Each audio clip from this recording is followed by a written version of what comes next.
Hello, welcome to For Creators Tag video. I've been tagged by Sandman Logan 5, John. For those that are not familiar with his channel, this is his newer channel.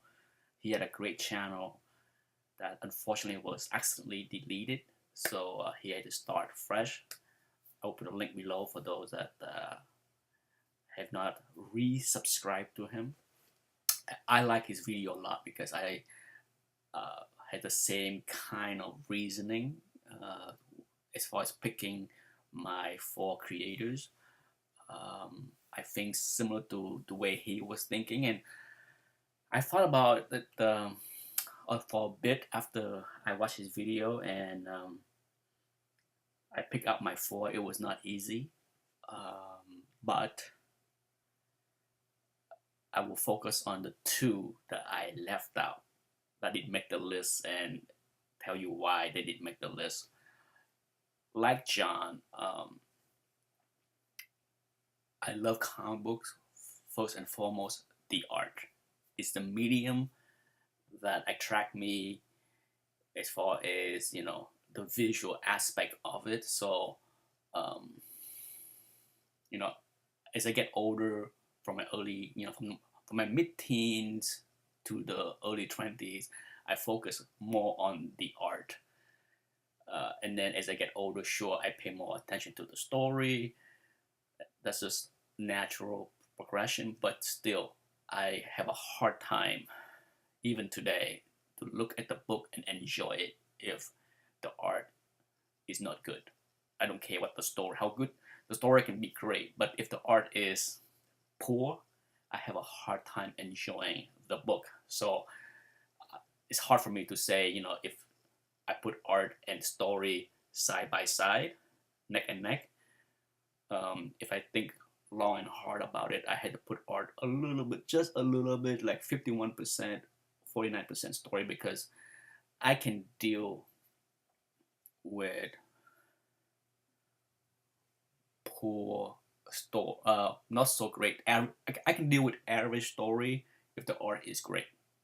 Now, if the art is great and the story is complete garbage, that's a different story. I have my tolerance for eye candies. I can only put up with so much eye candies, and I left out these two creators that many people would guess that I would have picked. Okay, first is John Byrne. I love John Byrne. There is no secret behind that. If you watch any of my videos, his artist spotlight, I love his stuff, but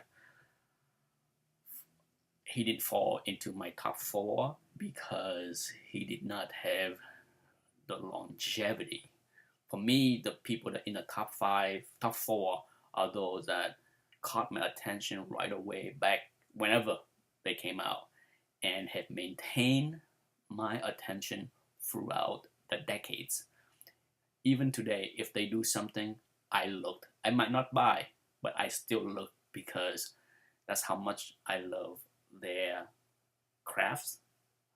So as much as I love John Byrne and the X-Men and continue to love his stuff when he migrated over to the Fantastic Four, by the end of his run in the Fantastic Four, I was no longer a big fan. I'm still a fan, but I'm no longer a fan enough to chase after his work. I certainly didn't buy his DC Superman. I bought one issue of Next Man, and I bought many of the X-Men Hidden Years that run, but I was not too thrilled about them. So that's it. So basically, my love for John Byrne is always there, but you know, as far as continue to buy his stuff, that didn't happen. So that's how he was not on the list. Okay. Next up is Neil Adams. Shocking, isn't it? I put Neil as my favorite artist out there. I buy a lot of his books, but on the grand scheme of things, Neil Adams is a cover artist for the most part. Certainly, he do some in the inside. In fact, my favorite run is, of course, the X-Men run that he did with Roy Thomas, one of my all-time favorite run. But ultimately, he did a lot more covers than interior works. And like John Byrne, as much as I love Neil Adams and collect many of his older stuff, when I start getting to the hobby and start to buy his continuity product, Skate Man, Bucky O'Hare, trust me, I bought quite a few of them. Miss Mystic. After a while, I can't deal with them. They are eye candies, but as I mentioned before, I have a threshold as far as good drawings and then stories. After a while, I'm no longer buying his newer stuff, and for that reason, he's not in my top 4. Okay, I still love Neil Adams, just as I love John Byrne, but they did not make the top 4 because they don't have the longevity as the other 4 today. Because if any of these 4, one of them is no longer alive, put out product, I will look for sure. It will get my attention. I will give it a look and even buy something. And so first up is this book, Walter Simonson. It's a game changer for me. Until I saw this book, I have a different take on what art is as far as good. Okay, I mean, at this point I was a John Byrne, George Perez fan, but my God, when this book come out, it took a different direction to me, and to this day, I am in love with Walter Simonson style. I can't say enough about how much I enjoy his drawing. I have bought many of his stuff over the many decades. Even if I don't care for the story, I usually buy 1 or 2 issues just because I love the art so much that I want it. So no doubt,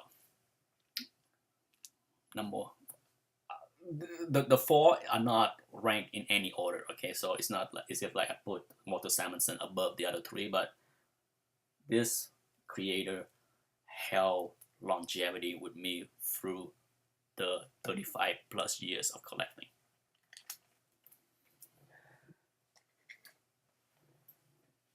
Next up, Frank Miller. Okay, when Ronin came out, once again, my mind was blown as far as artistic style to comic books. Okay,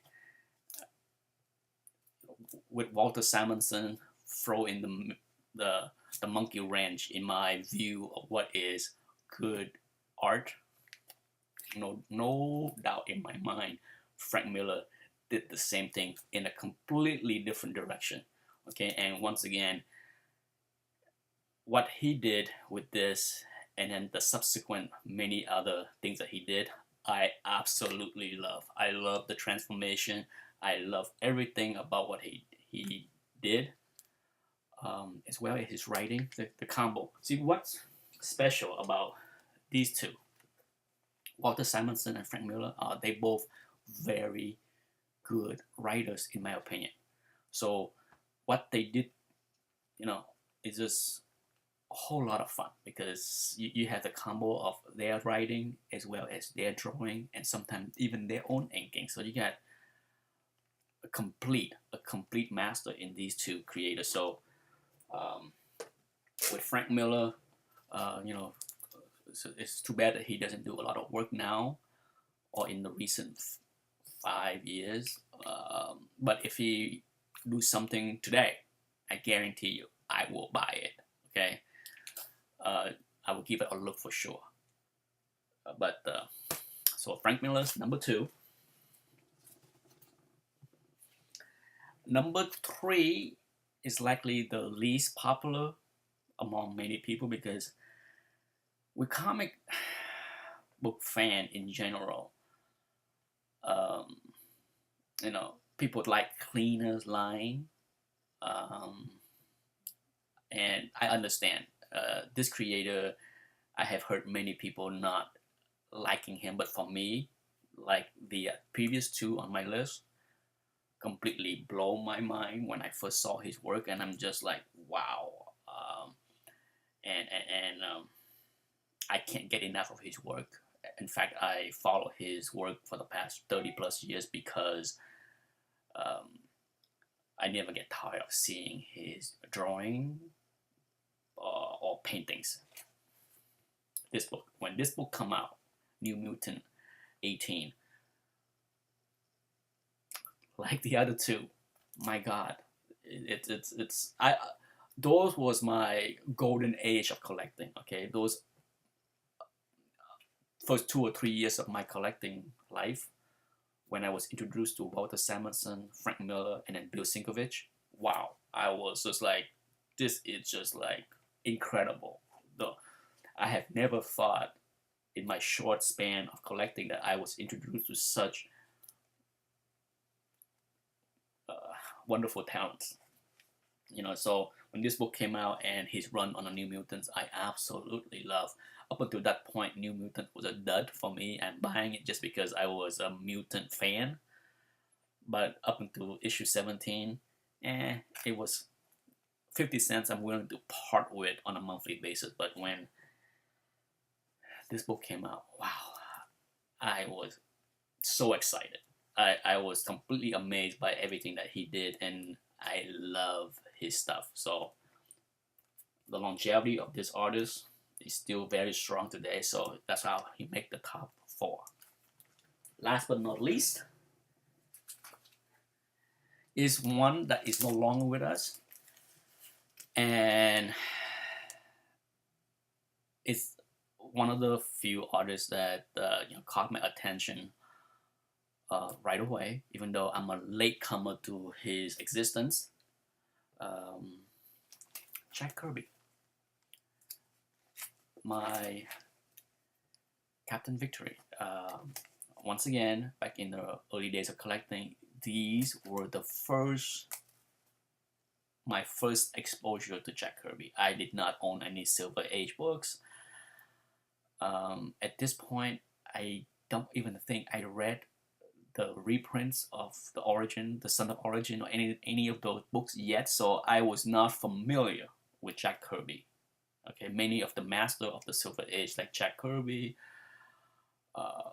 Steve Ditko, I was still fairly clueless about. But when I was introduced to these books, and I love it. I love his style right away. Once again, they are very unique. And the longevity of my love for Jack Kirby is just as strong today as they have ever been. Okay, I can tell you, if I see anything Jack Kirby, I look. There is not even a hesitant in my mind to not check it out. Whatever I see, hear, any kind of, on YouTube, there's a documentary or whatever on Jack Kirby, I watch. That's how much I love this creator. I can't get enough of Jack Kirby works, whether it's the 70s or the early 80s before he hang it up. To me, he is the king. I don't know when or how he got anointed the title the king, but he is the king to me. And that's it. I'm sorry the video run too long. As usual, I yap too much. As far as tag, I'm gonna go back to the well one more time. Brock from the UK, and then the other YouTuber that I think don't make a lot of video but done one of my tag before is Kingpin.